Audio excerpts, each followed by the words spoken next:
This episode is brought to you by Bubs Naturals. Bubs Naturals is a tribute to former Navy SEAL Glenn Bub Darty, a national hero who laid down his life saving Americans in Benghazi, Libya. Glenn was a best friend to hundreds, people of all walks of life, from ski bums to outdoor enthusiasts, hippies, SEALs, fitness fanatics, and anyone and everyone in between. Glenn's call sign in the Navy was Bub. He stood for self improvement and was always looking to help others, and that same DNA is woven in to the Bubs brand. They donate 10% of all of their profits to charity in Glenn's honor, starting with the Glenn Darty Memorial Foundation. Now, we were lucky enough to have Bubs come in as a partner at our Power Monkey Camp 19 this spring for the first time, and they were an absolute hit with all the coaches, campers, and staff. We were lucky enough to have a variety of their products to test out, from their collagen protein to their brew coffee, as well as their hydrate or die electrolytes. Now, I was an absolute fan of the hydrate or die. We are on our feet at camp, constantly teaching, training, learning, playing for an entire week, and I needed something to be able to get me through those days, and the hydrate or die was what allowed me to do so, all the way to that last pickleball game at the end of each night. We are excited to have them back on board for our 20th camp come this fall in September. And if you would like to try out some of their product, please be sure to head over to bubsnaturals.com and use the code PowerMonkey, all one word, all caps, for 20% off. Welcome to the Power Monkey Podcast, where we chat with the best in the world about what they do. I'm your host, Dave Durante, with my co-host, Mike Service, and on today's episode, we have Jessi Smith.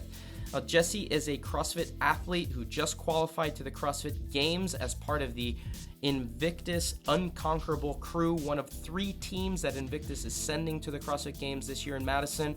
We talk about what that journey was like. She's originally from the Northeast, having been a PT in the Boston area, moved full-time to San Diego to train under CJ Martin and with the other Invictus athletes, and what that change to be a professional athlete has been like for her.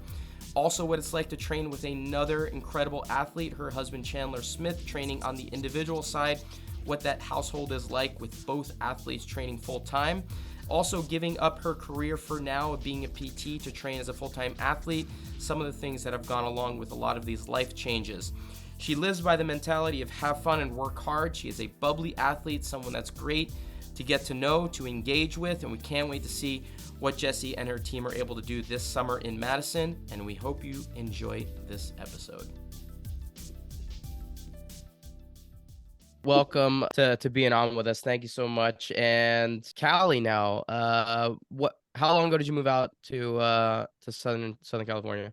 So literally the top of the year, January 1st is the day we It's moved new. in. So yeah. Or do you feel like you've fully gotten into the lifestyle? San Diego is kind of hard to beat, to be honest with you. It's like once you're there, it's like, do I ever want to go anywhere else? So have you fully Yeah. kind of immersed yourself in the life? I think so. It's actually crazy. The weather, it's so funny. Like since we've been here, it's been so cloudy. It feels like San Francisco. It's been cloudy and like 60 to 65 every day, like kind of misty rain. And everyone's like, oh, it's never like this. And I was like, everybody keeps saying that, but that's all we know it to be. So honestly, the weather has not been what I thought it was going to be, but the honestly, the food's really good. The people here are great. The fitness has been really good. So I think we're going to be here for a little bit. I don't know about forever, but right now we're enjoying it. That is kind of crazy though, right? You went from Pittsburgh in January thinking, okay, I'm going to the most beautiful 300 plus days of sunshine a year, and it was probably the worst winter ever down there, like monsoons She, and she went from Boston to Yeah. San Diego, not Pittsburgh. even Yeah. worse. Even Boston worse. was just miserable. Yeah. We literally Oh could my not have like goodness. we were like complete northeast to southwest. Like and we did a road trip to get down here. So it was a long trip. Oh, you did Amazing. like dancer style, because dancers Yeah. usually do a road trip out, right? Yep, they do. And they were just here. They're here for a few more weeks. I think they leave at the end of June to head back, but they're still here for a little bit too. So they are probably also one of the reasons that we want to stay here longer too, because they are awesome people. I was gonna Yes, ask. they are amazing, right? Yeah. Both of them Yeah. together, they are such sweethearts and just such good people, and obviously amazing athletes. I'm sure great training partners, but just from the human side of things, doesn't get much better than the dancers. We got to give them some love. Do they For bring sure. do they bring Star into the gym every day? I saw a pretty cool, cute video of Star hanging with Danny Spiegel and just like totally in love with her. So is that kid there every day? Yes, and I will say that at the current rate Star is going, she may rival Danny for having bigger quads. Yeah, I It is saw. Well, with a her dad like legs are jacked, like, and she's 2. It's absurd. Yeah, I mean, yeah, Well, it's a her bigger she's leg than got Paige, the that's yeah, for sure. soccer and football quad genetics from both, both sides of the equation. So Right. she's gonna be extremely blessed. Exactly. Yeah, it's really cool. So it's fun. They have their little 2-year-old, and then my teammate Emily has her daughter Peyton, who's also 2. So it's cool having like the little, I don't know, little kids, little girls, like just running around and doing all the stuff that we're doing, and just trying to be good role models to them too. It's fun. so training right now out there. We as a team were talking about. Obviously, congratulations on semis and qualifying for the games. It's awesome. Thank you. We'll get into the semis a little bit and talk about how the competition went. But I'm curious about just the training environment at Invictus because it's fairly unique. We get a lot of athletes on here talking about either being at kind of a super team location or a training hub, whether that's a Mayhem or a Proven or a Comtrain, wherever it may be. And Invictus has quite a few different things going on. I mean, the fact that 3 teams qualified from Invictus is incredible. And you guys are able to train together on a regular basis. I'm curious what that's like to be able to train with that number of people that you're going to be competing against come games time. It seems Mhm. fairly unique in terms of, at least from the team side of things. Yeah, so I think I was talking to people about this too, like statistic wise, Invictus was the only other gym. Like they previously in 2019 also qualified 3 games for the teams, but they or 3 teams for the games, but they were not all training in the same location, I believe. So this year, like I don't know, we just have so many athletes and trying to get everybody. I think the hardest part, honestly, was agreeing on who was going to be on what team. We kind of knew the Mhm. first team was like what it was. They were running it back from last year, and then we had about like 10 to 12 athletes at the time who wanted to be on the second team. And it was kind of the question of like, do we put all of our best athletes on like the second team, or do we kind of split it up and make 2 teams that are a little bit more even? And like that was a whole process, and we had a lot of time trying to figure that out, but we ended up making it work out in a way that was pretty good for everyone. Obviously we knew that we could have like 2 really good teams that would qualify for the games like we ended up doing. But that, I would say, honestly, was the hardest part of it so far. The training side really isn't too bad. Like for the most part we do a lot of actual work, and then just come together maybe like 2 days a week. We have actual like teams training. But it's been pretty cool. We did like a mock semis, and everybody's like, I don't know if I can swear. Can I swear on here? You can Sure. Hell say yeah. whatever you Okay, want. cool. We'll bleep it out. I was gonna say everybody like shit talks everybody else, and like there's a lot of good rivalries going on. Of course, sometimes whatever, you get pissed off at people because they said so and so and whatever, but it's all good fun, and we like to kind of poke the bear, if you will. And whenever we were doing our mock semis, like there were a few workouts that like we beat the first team in whenever we were doing the trial runs, and we like to shit talk them and make them feel like, hey, maybe we're going to beat you whenever we go out to semis, and things like that, because each team has their strengths. Obviously, like the first team that we have has been together longer, so they're just used to each other a little bit more, but it is cool to I don't know, just kind of battle against each other and push each other in a mental and physical way. Now, I want to follow up a question on that before you guys Yeah. jump in. Just the constructing of the team. That's super interesting in terms Mhm. of just being a group of you guys. Like, how are we going to figure out how to fill these other 2 slots? And so, from your perspective, was it more based around, like you said, the 4 best athletes that we have after our team won and putting them together? Or is it more a process around who do we know is going to work well together? Or do these athletes complement each other really well in terms of strengths and weaknesses? What kind of Mhm. goes into it with you guys to be able to say these are the 3 best teams that we have in terms of configuration to Mhm. allow us not just to qualify to the games, but I hope, or I'm imagining that the intention is to try and place as high as possible, not just to go and For sure. compete, right? Yeah. Yeah. So I think a lot of it was like, I don't know, like there was definitely like a lot of talk back and forth between everyone trying to figure out what we were doing team wise. And then we also like everybody met individually to see who they could work with better. And kind of like, again, talking about strength and weaknesses, you don't really want, two guys who have exactly the same holes and exactly the same strengths. And you also don't want the girls that have the same holes and the same strengths and everything. So it really was matchmaking, because I wouldn't say there was any issues with anybody like getting along with one another. Everybody vibes well, everybody knows that, we're all going to try our best and everything like that. But we also sort of went with the idea of like experience as well. So like even on our team, the one guy, Eric, he's been doing CrossFit for a long time. He's been in the game for a while. And then the other younger guy on our team, Tyler, he's newer. So it was good to have sort of like I don't know, like a senior and a freshman, I guess, like coming together to balance each other out. Was CJ pretty involved in the decision on who was going to be on which team? Yeah, for sure. And he definitely played a big role in that because he knows everybody a little bit better. Like they wanted to do different, like even chatting with me, but at that time I had like just moved to the gym. So I didn't really know everybody. I didn't know a lot about who was good at what and who worked well together and things like that. So he definitely helped a lot to make sure that we were evening out the teams as much as possible. And you feel like the team that you got put with is the best that it could be? I Like would you think think that so. you Yeah. got put You can't together say with no the now. right mix? Yeah, definitely can't say no. No. It was You can. honestly like no. I really, really like my team. I think we have a good, like I said, a good mix of like I've been in the game like a decent amount of time. I've been in like the competitive space for maybe not as long as somebody else, but Emily's a little bit newer. So she and I kind of balance each other out. And like I said, Tyler and Eric are a good complement to one another. And everybody gets along super well. So I was really happy. I would say like I was a little bit nervous at the beginning whenever they like picked the teams because I again didn't know everybody. I hadn't really trained with Eric before. Emily was on a different team for Wadapalooza and Tyler was newer. So I was like a little bit like, okay, I guess this is what we're doing. And it ended up working out like super, super well. So I'm happy with it. So going to semis now,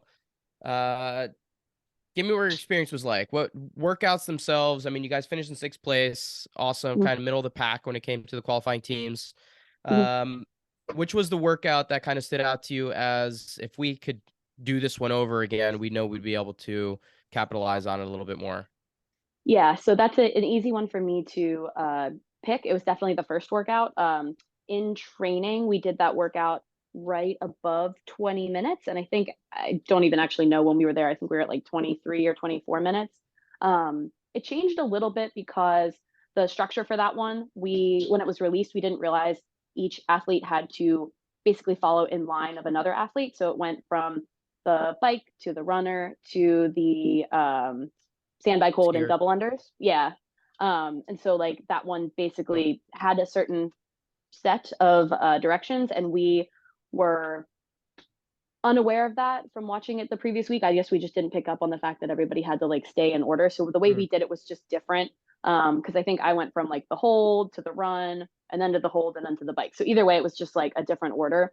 So we found out the day before it was a little different. And I think going out, we may have started out just like a little bit too hot. And so the worm got a little bit sloppy and things like that. So it was one that I know in practice and in training we did better on. And I think if we could do it again, we would do a little bit better on that. I think that was maybe our worst finish. Also, the last one was a little bit tough for the guys. The handstand push-up standard was a little bit weird. They had it at the same distance with the 10-inch and 30-inch line. And doing regular handstand push-ups like that, your body position goes forward. So you end up kind of like falling over top of yourself, which kind of threw off the guys a little bit.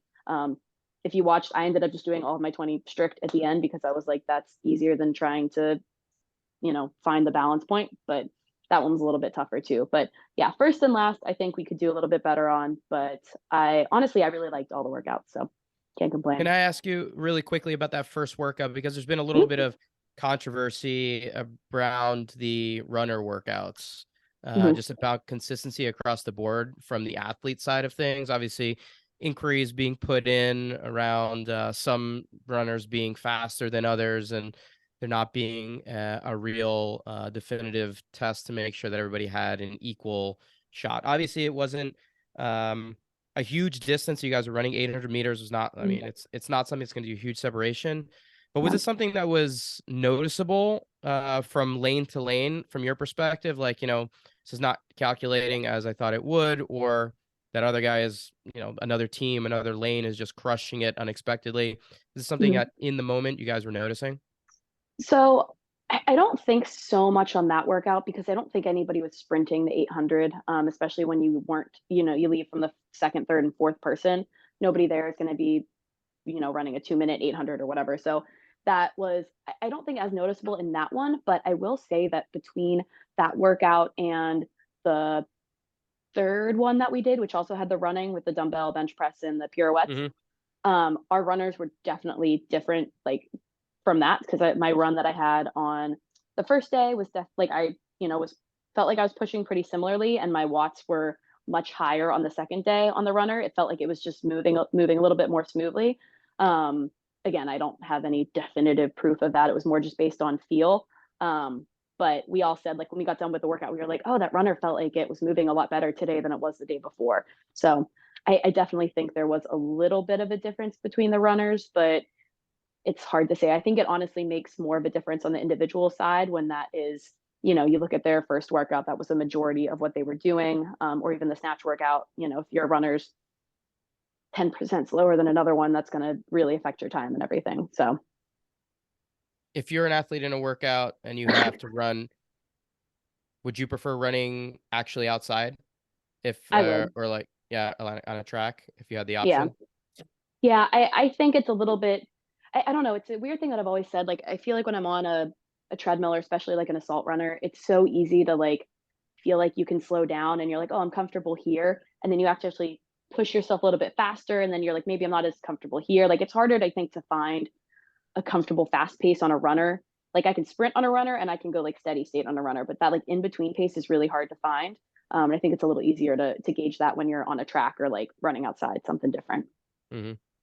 Dave, I'm actually surprised you didn't jump on her comment about the handstand push-ups. I mean, anytime somebody mentions handstands or handstand push-ups, let's talk about that for the next, 20 minutes. Well, the fact you did 20 unbroken already is amazing. So we probably don't need to fix anything with your handstand push-ups. It's awesome.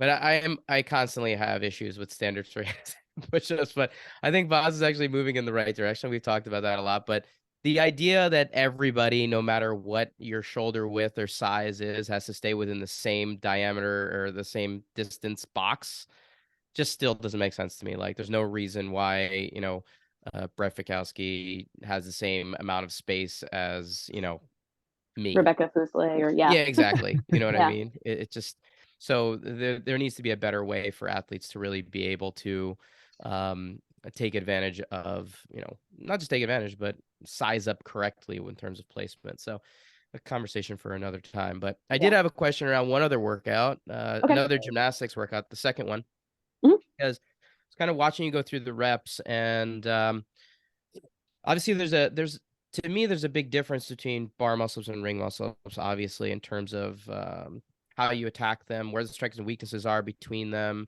But I was noticing on all of your reps that you're able to finish very high. Like your Mhm. catch position is significantly higher than a lot of other athletes. And it would be how I would recommend athletes finishing their muscle, Mhm. especially when the reps start to increase. 3 on the first round is fine, and then it starts to increase steadily. And you want to conserve energy as much as possible on that push so that you don't fail later in the sets.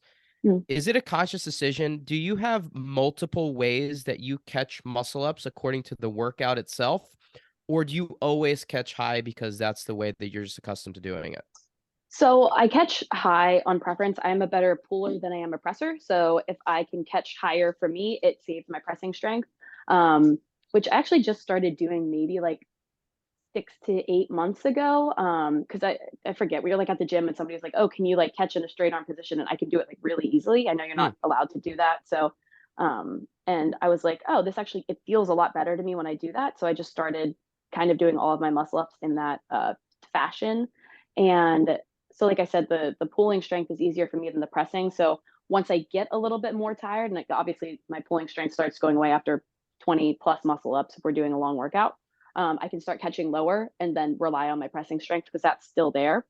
But it also depends on what's paired with the workout. So on that workout, we had a lot of thrusters, which is more of a pressing movement.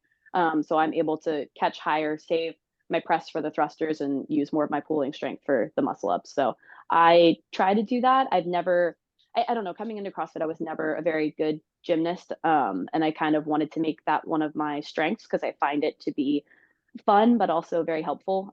So that was, muscle ups have never like been a strength for me until recently. I feel like I've been doing a lot with them to make them more of a strength. Let me just finish up this comment because and you guys can obviously jump in. It's impressive to see it because you don't see that often, and to be done with that much intention is really fantastic. But it was funny, we were just speaking with Alex Gazan yesterday, and she's the opposite. You know, we were talking about the muscle level with her, and her press is an absolute strength for her. So Yeah. she's like, I'll do dips all day. You know, I'm gonna bench press Linda every day for the rest of my life. And for her, it's like I can catch low and have no problem. So less pull, more push. So it's really interesting to be able to lean into your strength. But in most cases, athletes don't have as aggressive of a pull to be able to catch that high. So if you have it, take advantage. Yeah, that's always something that that Dave's talking about, and we talk about a lot at courses, especially. I mean, I'm on the weightlifting side, but I'm now used to everything that Dave says from the gymnastics side after 10 years. And it is like slowly things are progressing to where athletes are being required to show a higher level of skill. So, you know, from kipping handstand pushups to strict deficit to wall facing. And then it would make sense to at least allow muscle ups to be done more like uprises. It just gives you an advantage if you're able, which is fair because it means you're more skilled. and right. That's one of the not? things that I never understood. It's like you can do the harder version of it, but then it's like, well, you're not allowed to do the harder, you know, they're like, well, don't do that. But it's like, if I can, even on like on bar muscle ups, I understand the no toes above like the bar thing, but like to be able to catch in a straight arm position is actually a lot more difficult than catching and pressing. But whatever, I'm not in charge. Even the, you know, sometimes I guess, that's a weird standard too with the feet going past the bar. Because they can be really picky with it sometimes. And like I had an athlete last year in the qualifiers. She ended up having to do like bad form to get them to approve her video. So she had to, not bad form, but she had to like very, very deliberately bend her knees every time she turned over. Cause she's like, it's like, what do you want me to do? Not have a hollow or arch position at the right time? Like it was, that was difficult. But the funny thing that is with that, like, so you can still, like, your knees can come up above the bar. That doesn't matter, but it's your toes. So like if your knees are coming up and you're still, I don't know, that doesn't really make any sense. But again, I just work here. So Dave, we just I hear it. we just continued from, I told her I'm confident after 10 years of following where I was around the going. country. Yeah. And actually she did too, to her credit. She's like, I think I know where Dave's going with this. Yeah, my power went out. Apologize. But do you agree that that's a possibility? I agree it's a possibility. We were just saying, like, it doesn't necessarily make sense that if you can do the harder version of something, why wouldn't you be allowed to do it, you know? It seems like something that's almost like why even have that standard in there? Because you're just, I mean, if somebody wants to make it more difficult or if they're able to do the more difficult version, like, let them do it. I agree. And I think it's just like a clinging on to like the CrossFit from the past of just saying, no, we're not doing gymnastics movements. We don't want this to be a gymnastics swing. But that's the evolution of the sport. Like, allow the technique to take over when it's necessary. Don't rely just on strength. So if someone swings really well, don't penalize the person for it. Allow them to take advantage of a good swing. So I am all for that to be something that we keep an eye on because I think Boz is the kind of person that's open to those conversations. So I was just kind of curious from your perspective. I mean, I'm all for fairness though. If they don't want to allow gymnastics to evolve, then they need to take out hip contact from the barbell. So all snatches and cleans moving forward are no body contact, and then at least make things kind of be a judging nightmare. Are you kidding me? I mean, I've gone this route with a few athletes in the past, and that are, let's say, newer to the sport of weightlifting, and I'm always telling them, like, well, you know, there was a point in time where it was a no lift if it touched your body. So I didn't know that. Yeah. So when the sport, this is even not when it started, because when it started, it was really a little bit barbaric and came more from circus performing. So this is where the weightlifting gets its roots, similar to gymnastics with like performance Is and that circus. so that's like real? The guy with the mustache with like the Oh barbell yeah, overhead. yeah, yeah. Those are the old school like strength guys and circus performers and things. That's like kind of where weightlifting evolved from, and then all in conjunction with bodybuilding. A lot of the original. This is where your husband would do very, very well. So a lot of the original world and Olympic champion weightlifters were also Mr. Universes. So that's a little tidbit, but then we can get off this rabbit hole that I've gone into in like the 30s, 40s, 50s, and even I don't remember exactly when the rule changed, but you were lifting with all steel plates. So you weren't allowed to drop the weights because it would break the platform. Floor. So whatever you snatched or you jerked, you had to lower it down or else it was no lift. And then they Sounds thought dangerous. more or less the purists of the sport thought that it was cheating or hadn't quite discovered that like touching the body was good. So if the barbell came in contact with your thighs or your hips on the way up, it was no lift. So guys were, it was still guys lifting at that point and no women, unfortunately, but they were basically muscle snatching 300 plus pounds. And they had these Careers were very Amazing. short back in the day. Very short yeah. careers. They had lats and backs that just looked insane because they had to stay over the bar like a Romanian deadlift for so long. Huh. But anyways, that was our historical rabbit hole to go down. But now you Thank- know that at one point in time you couldn't touch your hips with the barbell. That's amazing. I did not know that. It's funny you mentioned that. I was just thinking, you said about lowering the barbell down 2 years ago when I was at Granite Games. They when they were doing the briefing we had a 1 rep max snatch for the individual side, and they were like, "Oh, you can't lower the barbell back down because they didn't want to ruin the field." But they had platforms, so I don't even know why that was a thing. And we were all standing there like, "What?" We are like, "We can't do a 1 rep max snatch and then lower it back down." And they ended up saying we obviously could drop it from overhead, but it was a full panic moment where I was like, well, I'm not thinking about what my 1 rep max snatch is. I'm thinking about It's what I what can can I get. bring back down in a Yeah, reverse muscle snatch? exactly. And not kill myself. So I was like, okay, well, we're going to start at 135, but that was, yeah, thank God they didn't make us do that. So That would be amazing. yeah. Go ahead, Jordan. I was gonna say you seem pretty cerebral and analytical and whatnot when you go about your workouts and how you're thinking about like the muscle up, changing different varieties as you're going, depending on what the workout other movements entail. Is this something that you've always kind of done with things? I know that you were a volleyball player before, or is this something that kind of came out of being a physical therapist and understanding the body more and kind of putting it all together in that capacity? I would definitely say it came a little bit later. I've been doing CrossFit for 10 years, and I would say the first 6, 7 years of me doing it was more your initial CrossFit style where I just went as hard as I could and did whatever I was able to do. And I think as you get better in the sport and you try to become more competitive, and also when you marry Chandler Smith, because he thinks about CrossFit all the time and everything all the time. So I think in the past, couple years, I've started to think about workouts more analytically. Whenever I'm doing them, especially on the team side too, you have to like there's so many more moving parts, and you have to make sure that everything goes really well and at a certain like time point, or else it goes really bad.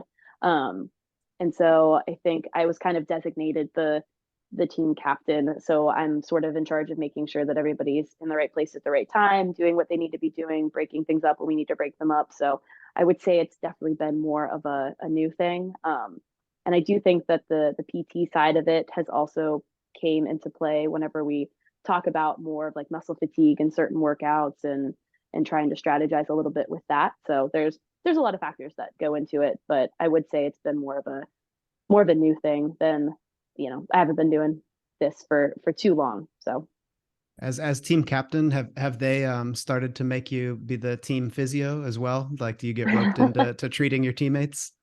not entirely yet. I definitely have given a few prescriptions for Therex and for home exercise programs for people, not even entirely on my team, but just people at the gym too, that they're like, oh, my shoulder hurts or whatever. And automatically I'm like, what'd you do?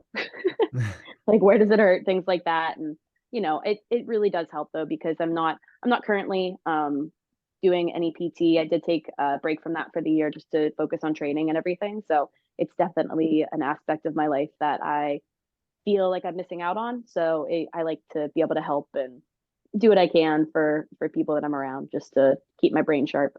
Yeah, I We've was gonna. got a Oh, sorry, Dave. I was just gonna say. I was gonna ask you. You sort of answered it. Like, if even though I'm sure you're loving every second of this and qualifying for the games, like, yeah, if you're missing a little bit that kind of shift into the other focus of your career side of Hmm. yeah, treating patients and working with patients and developing in that area. Hmm. Yeah, I definitely wasn't entirely planning on not working when I came out here, but I also, when we moved to Boston, I kind of ended up taking a job that was just like the first job I was offered. And I didn't hate it, but it really wasn't very fulfilling to me. And it was just more of a time suck than anything. And so I didn't want to do that whenever we came out here. You know, I didn't want to take a job just because it was a job. And so I'm focusing on training now, but in the off season or something comes up that is really like kind of the perfect job, I'm open to still doing that. Because while I love training, I do think that training is a very selfish act, you know, like it's very me focused and like what can I be doing, and I have to post to brand sponsorships and things like that. So it's a weird spot to be in from somebody who like likes to work and help other people. So I feel like I'm definitely missing that side of my life. So I would really like to get back to that at some point. But the training side is cool. It's cool to like know that in a few years or whatever, when I have kids, I'll look back and be like, yeah, your mom was a professional athlete for a little bit, you know, whatever. But it's definitely, I don't know, it's not a forever thing. So it's good to have a fallback plan. So as a professional athlete, what does a day look like for you guys right now? Wake up time, number of training sessions, hours a day per gym in the Mhm. gym, nutrition. What does that look like for you guys where you're at right now? Yeah, so I like to sleep. If Chandler didn't wake me up, I'd probably sleep like 14 hours a day. But so we normally get up around 7:30. I usually sleep until like 8. But we'll get up, do breakfast. I'm very consistent in what I eat for the most part. I'm very boring. So like I'll do eggs, bagel, sausage, sometimes extra oatmeal depending on the day for breakfast. We'll train from like 8:30, 9-ish to, depends on the time, but usually around like 11 o'clock, 11:30. We'll come back, shower, do lunch. I'm really bad at eating in the middle of the day, so I always eat cereal with protein on it. Like I'll mix up a protein shake and do that, and then usually eat like an Uncrustables or something else that a third grader would eat. Um, and then hang out for a little bit, and we have a pretty quick turnaround time. We'll go back to the gym around like 1:30 or 2, so we get like a 2-hour break in between, because we have to get done before class starts. So we'll go back around, like I said, 1:30 or 2, train till like 4:30, 5 o'clock, and then come back.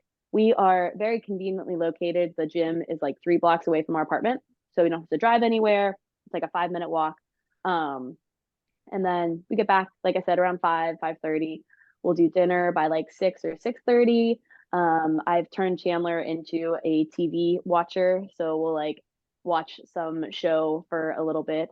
He always jokes that he's watched more TV since he's started dating and being with me than he has like in his entire life up until now, which I'm kind of proud of, but also not proud of all at the same time.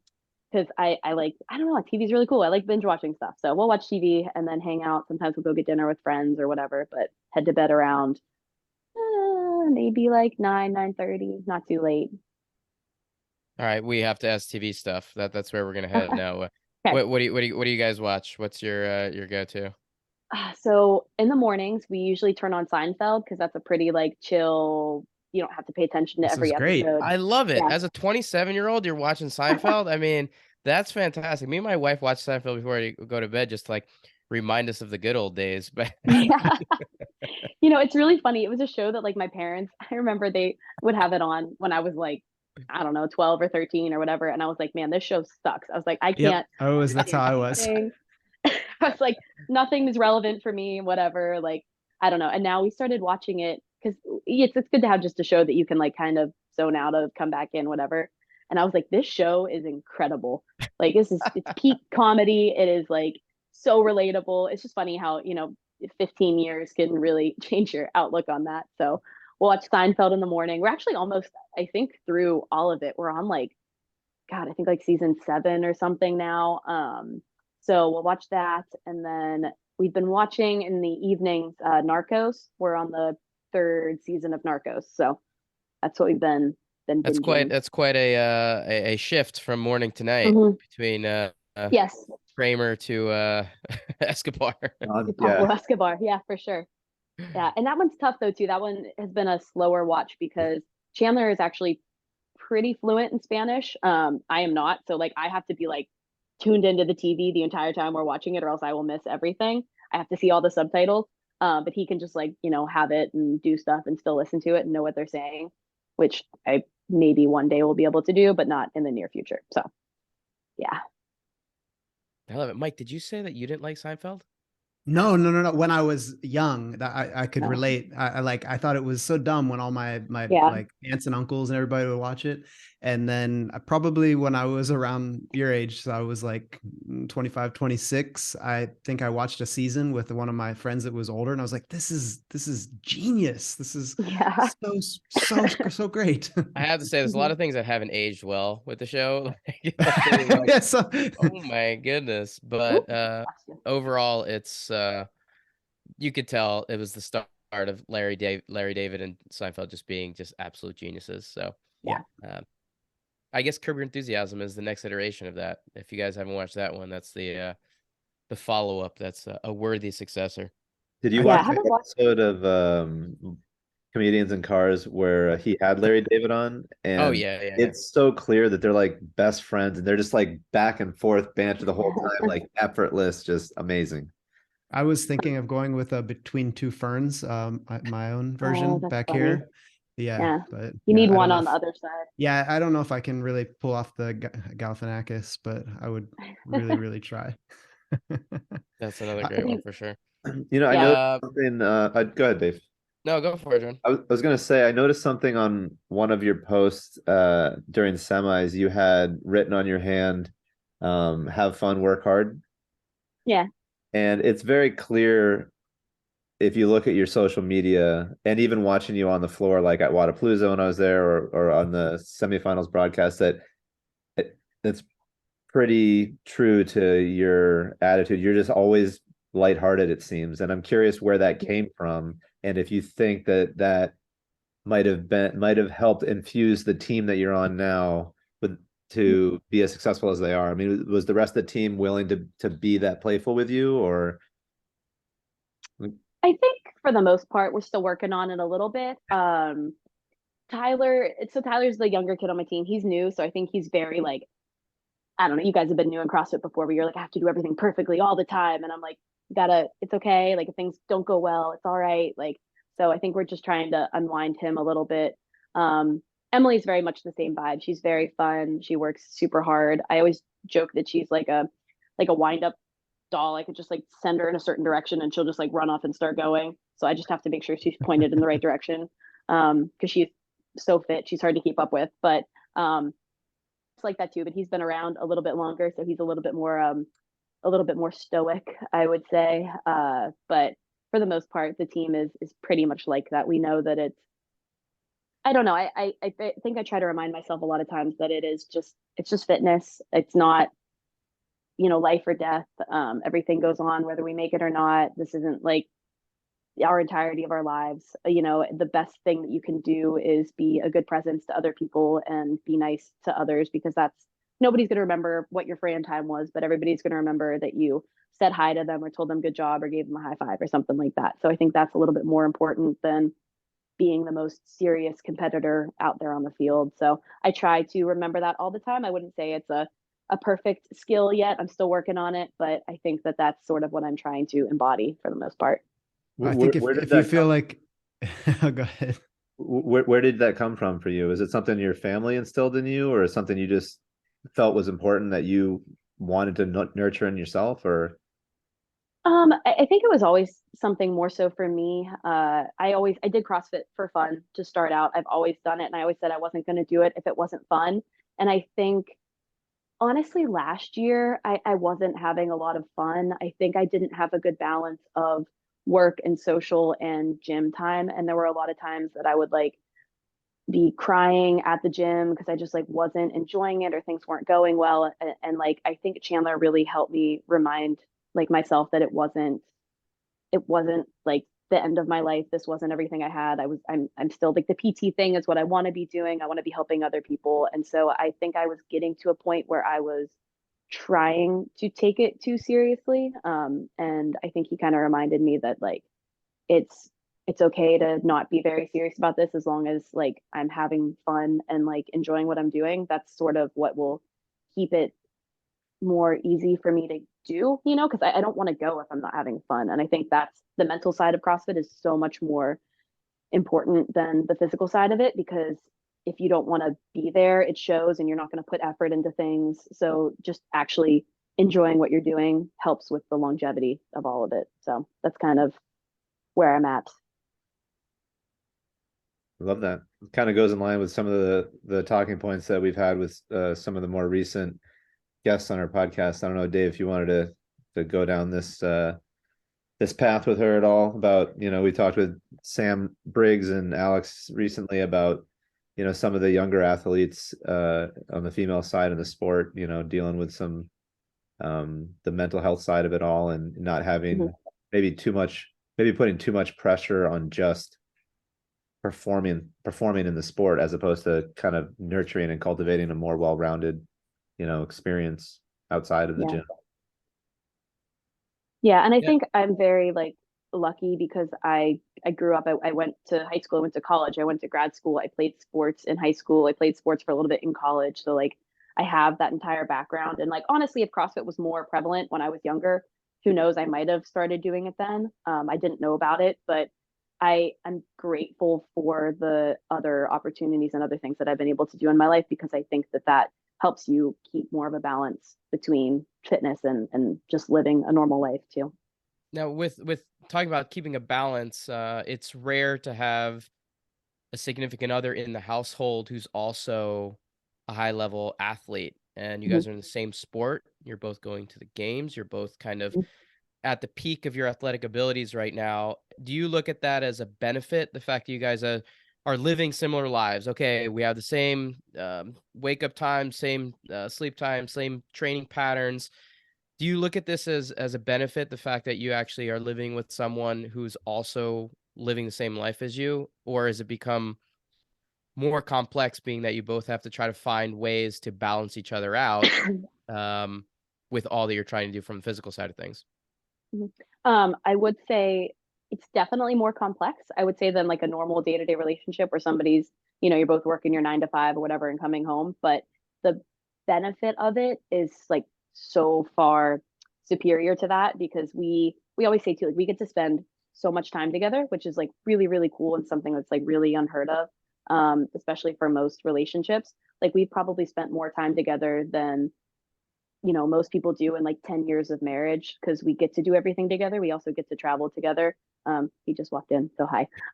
We also like it's really cool that we get to spend such quality time together, and we also get to learn a lot more about each other from like a gym standpoint too. We get to learn how we react when we're under pressure. We get to learn what we need whenever things aren't going well and how to help each other, which I think is really serving as like a good basis for the future part of our relationship. We're learning a lot more about each other than most people get to do in, I would say, 10 to 15 years. And he's feeding me food right now. That's good. See that? Now, I mean, Thank that's a you. great husband right there. My Hmm. my wife and I, and Mike can speak to it from his wife as well, who's also in the fitness industry. And my wife Sadie works with us at Power Monkey.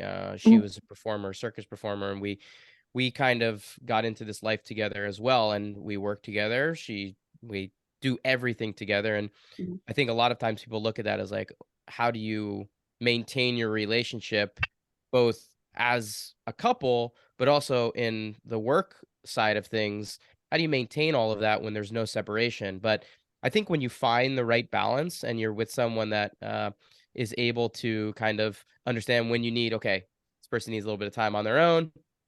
I'm going to step away a little bit today, or we can actually, what we always do is we think about it as like a team, right? And there's always someone that needs to be the leader of the team. So maybe somebody needs a little bit of additional assistance, and we always kind of like, okay, somebody's going to be the leader today because we know that person needs the extra help, and somebody else will just jump in. So we've just found a balance, and it seems like you guys have as well. That kind of works really well. Yeah, I would definitely say. And it's fun too because like you said about the balance. So like he's obviously individually training for the games. I'm doing the team thing. So his training side is definitely more taxing than mine is for the most part. And so like a lot of it is me trying to be an athlete, but also helping him as much as I can with what he needs for the season.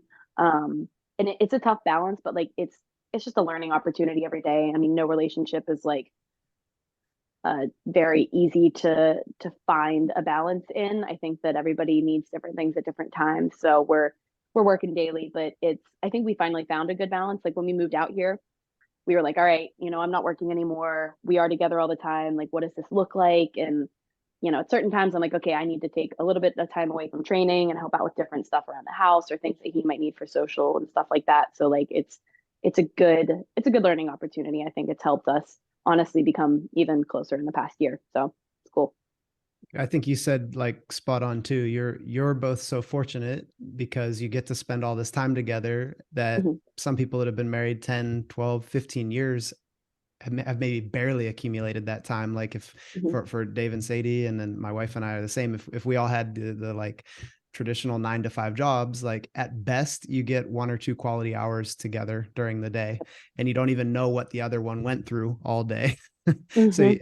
like in this sense, you get to experience what your partner's experiencing all day long, and then be able to lift up or pull back a little bit where it's needed. And it's such a gift that's so good to acknowledge. I think Mhm. my wife Maria and I try to do that as often as possible, even if you're a little stressed in the situations. Like, yeah, we're so lucky though that we can like work through this. Like, I don't have to go to work now and then be frustrated because, we got, upset with each other. Like you can just, you learn to navigate through it, and it's cool the bond that develops. Like I know Dave and Sadie, they're each other's best friends. Like they like to hang out together. It's fun. And they've been, married for a little while now, and it's the same for us. So on a Mhm. relational side, I'm excited for you and Chandler to have that same opportunity.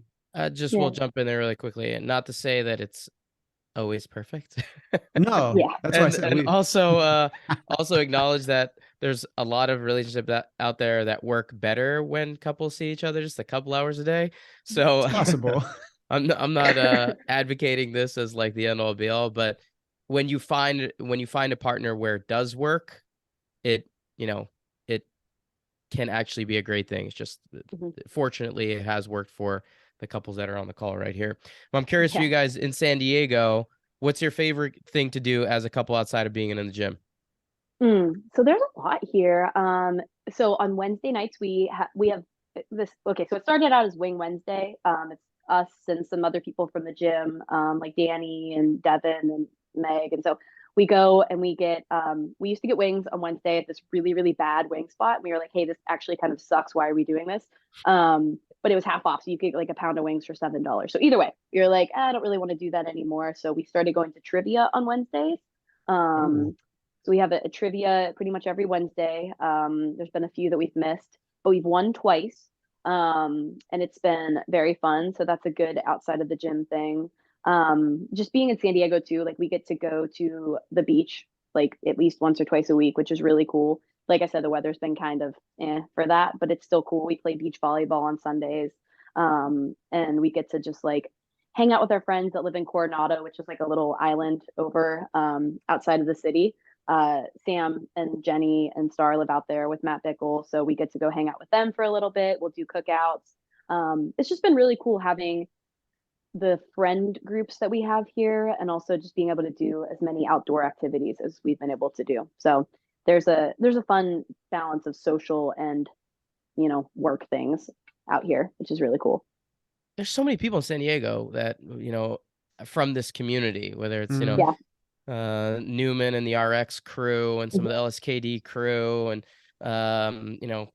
so many people that are on our staff from Power Monkey too that live down in that area. It's like every time I hear everybody's meeting up, and it gives me FOMO. I'm like, we got to get down to San Diego more. It's like such a Well, I freaking was kind of hotspot. bummed because I went out there on my way back from Hawaii in Everybody January. was gone. And like, no, I mean, there were people there, but it was like, to Okay. your point, Jesse, the weather was garbage. And I ended up Yeah. only being able to be there for like 2 days instead of the 5 that I originally planned. But yeah, I was really looking forward to taking advantage to see more of what San Diego had to offer because it does seem like a pretty awesome spot. Mhm. I have a very serious question for you. Well, two-part question. One, do you like coffee? Okay. Don't disappoint Yes. me. Okay. Okay, yes, but so I love coffee. It is delicious. I have a heart thing, so I can't Okay. do caffeine. So I love decaf coffee That's and okay. tea. That's okay. It's still a coffee Okay. bean. It's Okay. still delicious. It still has great antioxidants and, benefits for you. All right, great. You passed the first question. Second, are you familiar with James Coffee Company or Mostra Coffee? You know what's so funny? So James Coffee, we have a really good friend who owns a coffee company out in Boston. It's called Anna's Okay. Coffee. Okay. And she has told us to go to James Coffee when we were down here. And Chandler, have we gone there yet? We still have not gone. She literally got us a gift Okay. card for there. We have Take not it. gone yet. It's so cool. It's so cool. And there's a barber shop inside of it. And Oh. then Mike it's has like, not gone to the barbershop yet, unfortunately. no, I did. I did. Not yet. It's been a little while. But no, it's awesome. You should definitely go there. It's right next to Nolita. Okay. On the which is also a really cool spot.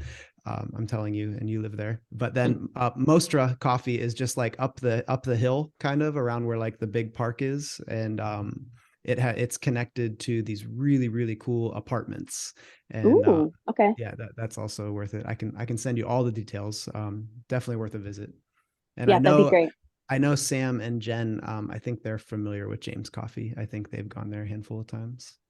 Very cool. Yeah, it's definitely been recommended by multiple people and we really need to go there. Like I All said, right. we have the gift card and everything too. So Okay, please do it for me. It'll make me so happy. okay. They're also the sponsor of this podcast, by the way, James Yeah, Coffee. yeah, not at all. Just yeah, I loved it. Not yet. Not yet. Maybe, Exactly, yeah. exactly. Yeah. Free promotion. Mhm. Goals for the summer. We're getting close to the end here. I'm just kind of curious what you and the team anticipate. Is it work hard and have fun, or is it we have some legitimate goals in terms of what we'd like to do from a placement perspective? Yeah. So definitely first and foremost, work hard, have fun. I think that is kind of the best place that we could one moment. Could you take that out? Okay, sorry. So I think the best goal is to work hard, have fun, but also we want to I don't know. I think our placement when we were at semis was a little bit lower than we thought it was going to be. We truly were thinking that we would have a shot for a top five or a little bit closer to the podium. And so things work out the way that they do, whatever. But I think as long as training goes the way that we're expecting it to, I think we can be in that 10 to 15. I would love to be in the top 10, but I'm gonna say like 10 to 15 at the games. So I I have my goals to shoot for, but it truly depends on what the workouts are too. If they're like, I don't know. I don't know if there's really anything that would be truly bad for us. I mean, if they gave us like a 2 mile outdoor swim, I don't think that would be very great. But it sounds like they're just doing pool swimming again for the most part. But yeah, it just depends on how training goes and what they end up releasing for workouts. But either way, I think it's going to be fun as the main priority. Awesome. Well, obviously we're going to be in the house watching and cheering you Mm. guys on, and we've just become such fans of CJ when we spent a little bit more time with him over the course of the last year plus, and we always love what he's doing down there, and to see the teams perform so well leading up to it, we're obviously going to be keeping an eye on all the Invictus teams. So we want to wish you a huge good luck and kick some ass at Madison come a couple months from now. But before we get you out of here, we have a couple of quick questions for you.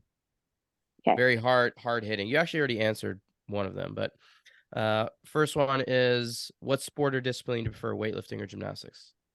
I'm sorry, what was what What sport? What? sport or discipline do you prefer, weightlifting or Ooh, gymnastics? gymnastics. Yes. See that? As a volleyball player?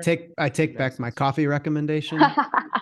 James Coffee is the worst. It's the Yes. No, worst, I worst ever. I think I like gymnastics more just because I mentioned I was not good at it coming into this, and I think there's just a really there's just a cool concept of knowing like your body awareness and like being able to do something that I don't know, it applies to weightlifting too, but like something you've been trying to do for a long time. Like I remember the first time trying to just walk on my hands and it was so difficult, you know, and now I'm like, oh, like handstand walk obstacle and whatever and doing parallettes and things. It's just cool. I find it to be very rewarding.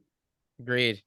Agreed. Yeah. Mike, you have to agree I can't considering argue. you're spending 90 minutes Yeah. on handstands a day now. I think you agree as well. Full disclosure, I can't argue with that. As a retired weightlifter, today's training was 90 minutes of handstands and then an 8-minute alternating EMOM with power cleans and ring dips. So I did 2/3 gymnastics exercises and like 90% of the session. So it's okay. Love I'll it, get Mike. over it.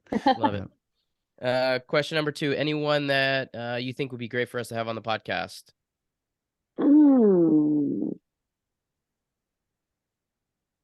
That's a good question. I'm trying to think about people I hang out with a lot. If only Honestly, you knew other CrossFitters or like if somebody only that I don't was know talented. anyone. No, honestly, I'm just thinking about people that I hang out with here. Devin Kim is really, really cool. She's really young and upcoming in the sport. Obviously, she's done the team thing for a while, but she is a super fierce competitor. I think she She's competed also as an individual as a teenager, didn't she? She did, yeah. And she also is working and in school and training and doing a long distance relationship. So she's 21. So like she's a really, really cool young person who has become one of my like really close friends here. And so she's got a lot of knowledge in the sport and she's just a cool chick all around. Excellent. I love it. We'll add it to the list. Yeah. You already told us TV shows that you're watching, but any books that you're reading? Are you a book reader at all? Anything you'd recommend there?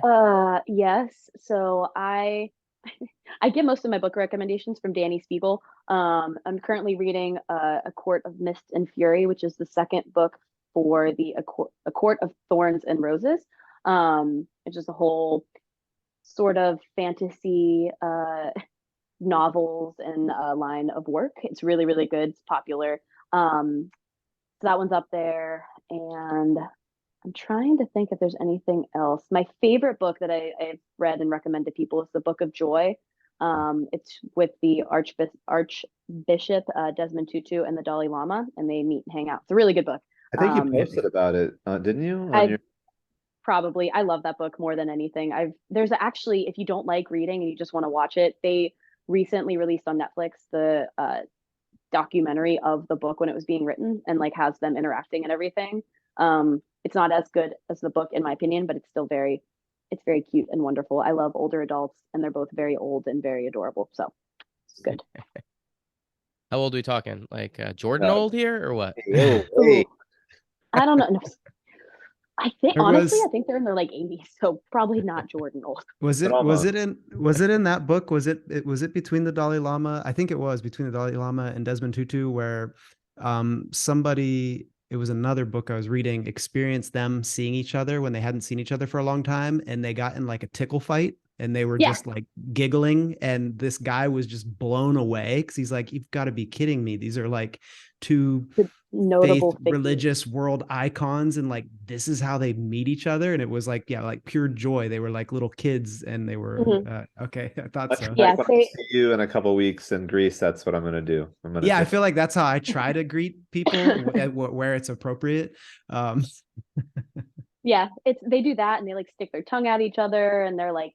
Poking. It's just very cool because they're clearly such good friends and they've only met like a few times and they obviously have very different religious point of views and things like that too. But they're asked like very important questions and they're just so polite to each other and very respectful about like each other's beliefs and things. And it's cool because everybody in the world is very different. So it's nice to see people getting along like that. Love that. Absolutely. Amen. Well, thank you for the suggestions. Much appreciated. We'll add them to our list. And where can people find you? Where can our listeners follow up and track along with your journey? So my MySpace is Jessi Smith. Actually, it might. Are you even old enough to have a MySpace? I did. That's the best response we've ever gotten, by the way. Yeah, for sure. That's good job. Nice job. You know what? I bet you many of us still have MySpace accounts. Like, did you ever close yours out? I bet you it's still there. I don't think so. I wonder if my top 8 friends are still there. Are they still your top 8 friends is the better question. No.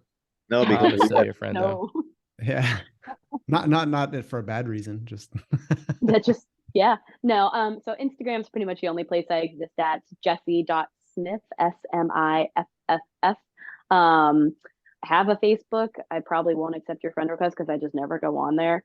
I don't even know. I think Chandler and I just recently became friends on there, so that's kind of where I'm at. But mostly just Instagram. Excellent. Well, thank you so much for taking the time. And I know you got a busy training schedule and some Seinfeld to get to, so we'll let you go. And Cool. hopefully we'll see you out at the games in Madison. And for everyone else out there, thank you for listening here. And please be sure to head over to powermonkeyfitness.com for upcoming services and events. We are excited to be heading back out to Greece for our retreats. We have 2 this summer at the end of June and the beginning of July. So you'll be seeing a lot of posts with myself, Jordan, Mike, and a bunch of other coaches out in Crete, Greece very soon. Also, you can follow us on our Instagram pages for regular teaching and technical content at Power Monkey Fitness, at Dave Durante, at Jordan Samuel Photo, and at Mike Service. On behalf of Power Monkey Fitness, we're your hosts. I'm Dave Durante with my co-hosts today, Jordan Samuel and Mike Service. Thank you all for listening.